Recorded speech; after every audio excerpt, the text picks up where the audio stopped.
Assalamu alaikum students. Hope you all are fine. Today topics under discussion are biological, socio-cultural, moral and ethical thinking.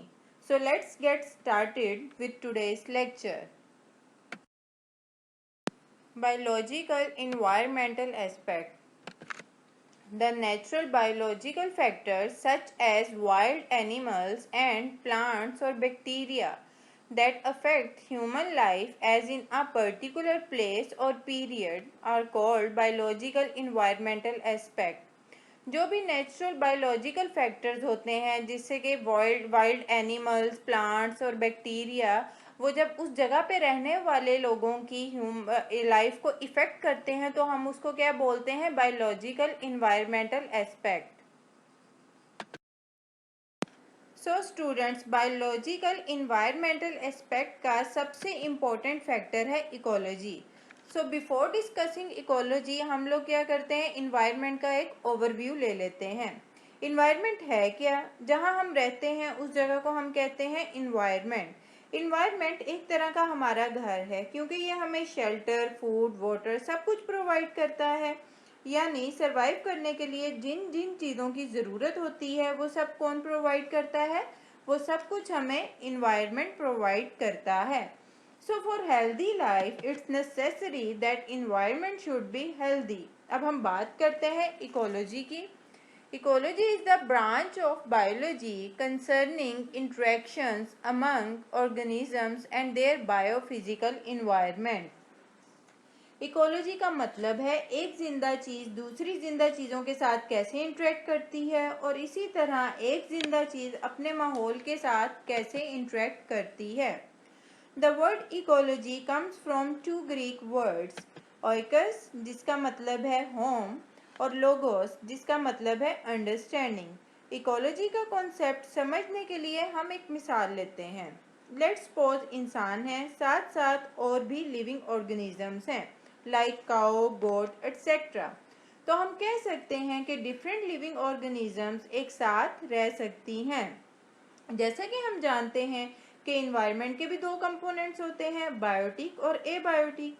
सो ये living organisms क्या हो गई? ये biotic components हैं environment के और सॉइल वाटर और एयर ये सब क्या है एबायोटिक कंपोनेंट्स. सो लिविंग ऑर्गेनिजम्स को अपने सर्वाइवल के लिए ना सिर्फ एक दूसरे के साथ इंटरेक्ट करना पड़ता है बल्कि एबायोटिक कंपोनेंट्स के साथ भी इंटरेक्शन ज़रूरी है. मतलब अब इंसान काऊ और गोट एक्सेट्रा के मीट को अपनी फूड के लिए यूज़ कर रहा है तो ये हो गई एग्जाम्पल लिविंग ऑर्गेनिजम्स के आपस में इंटरेक्शन की और साथ साथ एयर और वाटर भी यूज़ कर रहा है तो ये एग्जाम्पल हो गई लिविंग ऑर्गेनिजम्स की नॉन लिविंग ऑर्गेनिजम्स के साथ इंटरेक्शन की. तो हम कह सकते हैं कि living organisms are not independent, they are dependent. Components of ecology. In little over century, ecology has grown to become one of the most important disciplines within biology. Like all branches of science, it has its own language. और इसमें क्या क्या include होता है? What are the components of ecology? Habitat, population, community and ecosystem. So students, अब हम ये सब चीज़ें बारी बारी डिस्कस करेंगे.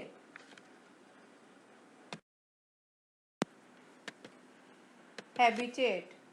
हैबिटेट क्या होता है? A habitat is the place where an organism lives. Habitat is basically a part of environment inhabited by living organisms. Habitat होता क्या है? हैबिटेट इन्वायरमेंट का वो हिस्सा है जहाँ जानदार मखलूक रहती है. और स्टूडेंट्स इस स्लाइड पे जैसा कि आप देख सकते हैं different types of habitat show किए गए हैं. Population. A population is the number of organisms of the same species that live in a particular geographic area at the same time with the capability of interbreeding. So जैसा कि definition से पता चल रहा है कि इंडिविजुअल्स जो different species के होते हैं वो सेम पॉपुलेशन से बिलोंग नहीं करते हैं. Population ecology is the study of how these populations interact with the environment. Population ecology में क्या होता है, हम इसमें क्या स्टडी करते हैं, हम इसमें ये स्टडी करते हैं कि पॉपुलेशन हमारे इन्वायरमेंट के साथ कैसे इंटरेक्ट करती है। तो पॉपुलेशन बेसिकली क्या होता है, बायोटिक कंपोनेंट्स के साथ इंटरेक्शन होता है, जबकि पॉपुलेशन इकोलॉजी में एबायोटिक कंपोनेंट्स के साथ आप किस तरह इंटरेक्ट करते हैं वो चीज़ एक्सप्लेन की जाती है। What is community?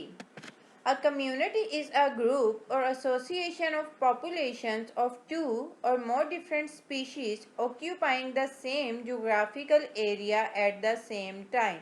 Community basically क्या होती है, एसोसिएशन होती है डिफरेंट टाइप्स ऑफ पॉपुलेशन की, जो कि एक ही जगह पर एक ही टाइम पे रह रहे होते हैं।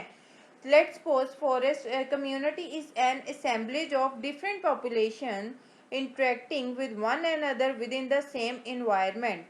फॉरेस्ट को भी हम एक कम्युनिटी कंसिडर करते हैं बिकॉज इसमें different plants, micro organisms, fungi और एनिमल स्पीशीज होती हैं। कम्युनिटी एक कलेक्शन ऑफ ऑर्गेनिजम्स होती है जिसमें एक पॉपुलेशन की के नंबर ज़्यादा भी हो सकता है, जबकि दूसरी पॉपुलेशन का नंबर कम भी हो सकता है। कम्युनिटीज़ की भी फर्दर टू डिवाइड्स टाइप्स होती हैं, इसको हम फर्दर टू टाइप्स में डिवाइड करते हैं, कॉम्प्लेक्स और सिंपल कम्युनिटी। कॉम्प्लेक्स कम्युनिटीज़ में फॉरेस्ट और पॉन्ड कम्युनिटी आती हैं, whereas simple communities are simple, for example a fallen log with various populations under it. Simple community have limited number and size, तो इस पर किसी भी बायोटिक या एबायोटिक चेंज के ड्रास्टिक और लॉन्ग लास्टिक इफेक्ट हो सकते हैं। Ecosystem. Ecosystem is a system formed by the interaction of organisms with each other and with physical and chemical factors of environment in which they live, all linked by transfer of energy and material. अब ये definition क्या बात कर रही है कि ecosystem कैसे form होता है। बेसिकली ये फॉर्म होता है इंट्रैक्शन ऑफ ऑर्गेनिजम्स का, आपस में जो इंट्रैक्शन होता है डिफरेंट ऑर्गेनिजम्स का, वो और उनके एनवायरनमेंट में रहने वाले जितने भी फिजिकल और केमिकल फैक्टर्स होते हैं। फिजिकल फैक्टर क्या है, जो फिजिकली प्रेजेंट होते हैं, लाइक अगर आप काऊ ने ग्रास खानी है तो ग्रास क्या है, फिजिकली प्रेजेंट है, ठीक है। इसी तरह इंसानों ने अगर कोई प्लांट को अपनी वो फूड के लिए यूज़ कर रहे हैं, किसी प्लांट के फ्रूट को, तो वो क्या है, वो फिजिकल फैक्टर है इन्वायरमेंट का। जबकि केमिकल फैक्टर क्या हो गए, हवा, पानी, ये सब क्या है, केमिकल फैक्टर हैं। और इनका आपस में किस तरह लिंक हो रहा है कि इकोसिस्टम में जो डिफरेंट ऑर्गेनिजम्स हैं वो आपस में भी इंटरेक्ट कर रही हैं और इसके साथ साथ वो फिजिकल और केमिकल फैक्टर्स के साथ भी इंटरेक्ट कर रही हैं। और इस प्रोसेस में क्या होता है, एनर्जी ट्रांसफ़र होती है। लेट्स सपोज अब वीट में एनर्जी है प्रोटीन और कार्बोहाइड्रेट्स की फॉर्म में, जब हम उसको कंज्यूम करते हैं तो वो एनर्जी वीट से कहाँ पे ट्रांसफ़र होगी, हम लोगों में ट्रांसफ़र होगी, जो कि हमारे सर्वाइव करने के लिए बहुत ज़रूरी है। तो बेसिकली इकोसिस्टम इन सब चीज़ों का आपस में इंट्रैक्शन है। Structure of ecosystem. साइंटिस्ट ओडियोल ने इकोसिस्टम को दो कंपोनेंट्स में डिवाइड किया था, बायोटिक कम्युनिटी और एबायोटिक कम्युनिटी। जैसा कि हमें पता है कि बायोटिक कम्युनिटी क्या होती है, लिविंग कम्युनिटी होती है, लेकिन इसको सरवाइव करने के लिए एबायोटिक कम्युनिटी मतलब नॉन लिविंग इन्वायरमेंट की ज़रूरत होती है, जिसको हम बायोटॉप भी बोलते हैं। बायोटिक और एबायोटिक को कलेक्टिवली हम इकोसिस्टम भी कहते हैं या इकोलॉजी भी कहते हैं। और उस साइंटिस्ट ने बायोटिक कम्युनिटी को फर्दर डिवाइड कर दिया था on the basis of nutritional relationship. वो कैसे कैसे अपने न्यूट्रिशन को हासिल करते हैं, कैसे अटेन करते हैं। The first one is autotrophic component. Auto का मतलब होता है सेल्फ और ट्रॉफिक का मतलब होता है फीडर, मतलब ऐसी ऑर्गेनिजम्स जो अपना खाना खुद प्रिपेयर करते हैं, जो अपने खाने के लिए दूसरों पर डिपेंडेंट नहीं होते हैं, इनको हम ऑटोट्रॉफिक ऑर्गेनिज्म कहते हैं और इनको हम प्रोड्यूसर भी कहते हैं, लाइक प्लांट्स, क्योंकि वो फोटोसिंथेसिस के प्रोसेस से अपनी फूड प्रिपेयर करते हैं। अब नेक्स्ट आते हैं हेट्रोट्रॉफिक कंपोनेंट। हेट्रो का मतलब होता है अदर्स और ट्रॉफिक का मतलब है फीडर, मतलब ऐसे ऑर्गेनिजम्स जो दूसरों पे डिपेंड करते हैं अपने खाने के लिए, मतलब जो अनएबल होते हैं अपना खाना खुद बनाने के लिए, और उनको हम ऑर्गेनिजम्स को हेट्रोट्रोफिक ऑर्गेनिजम्स कहते हैं या कंज्यूमर्स कहते हैं। अब कंज्यूमर्स को भी फर्दर दो तरह के होते हैं, दो टाइप्स में डिवाइड किया गया है, macro consumer and micro consumer. जो मैक्रो कंज्यूमर होते हैं वो प्रोड्यूसर्स को कंज्यूम करते हैं, वो डायरेक्टली या इनडायरेक्टली ऑटोट्रॉफिक कंपोनेंट को कंज्यूम करते हैं। Macro consumers are further divided on the basis of dependency. First one is primary consumer या फर्स्ट ऑर्डर कंज्यूमर भी कहते हैं। जैसे कि ग्रीन प्लांट को ये डायरेक्टली फूड के लिए यूज करते हैं, इसलिए इनको हम प्राइमरी कंज्यूमर कहते हैं, या हर्बीवोर्स भी कहते हैं, like cow, goat etcetera. Second is second consumer और सेकंड ऑर्डर ऑफ कंज्यूमर। इसको हम कॉर्निवोर्स भी कहते हैं, और ये अपनी फूड के लिए किस पर डिपेंडेंट है, हर्बीवोर्स और ओमनिवोर्स पर भी। नेक्स्ट है जी टर्शरी कंज्यूमर, और इसको हम थर्ड ऑर्डर कंज्यूमर भी कहते हैं, like tiger, lion etcetera. The first one is parasites, the last one is parasite and scavengers. Example इसकी क्या है, वल्चर्स हैं। और पैरासाइट्स क्या होते हैं, पैरासाइट्स लिविंग प्लांट टिश्यूज पर फीड करते हैं, जबकि स्कैवेंजर्स क्या करते हैं, ये डेड एनिमल्स को कंज्यूम करते हैं। अब हम बात करते हैं माइक्रो ऑर्गेनिजम्स की। इनको फर्दर डिवाइड किया गया, माइक्रो कंज्यूमर्स को फर्दर डिवाइड किया गया है डिकम्पोजर्स में एंड, जबकि सेकंड वन है सेप्रोट्रॉफ्स। अब बात करते हैं एबायोटिक कम्युनिटी की। इसको फर्दर डिवाइड किया गया है ऑर्गेनिक में, जिसमें कि शामिल है protein, carbohydrates, inorganic like oxygen, carbon and climatic.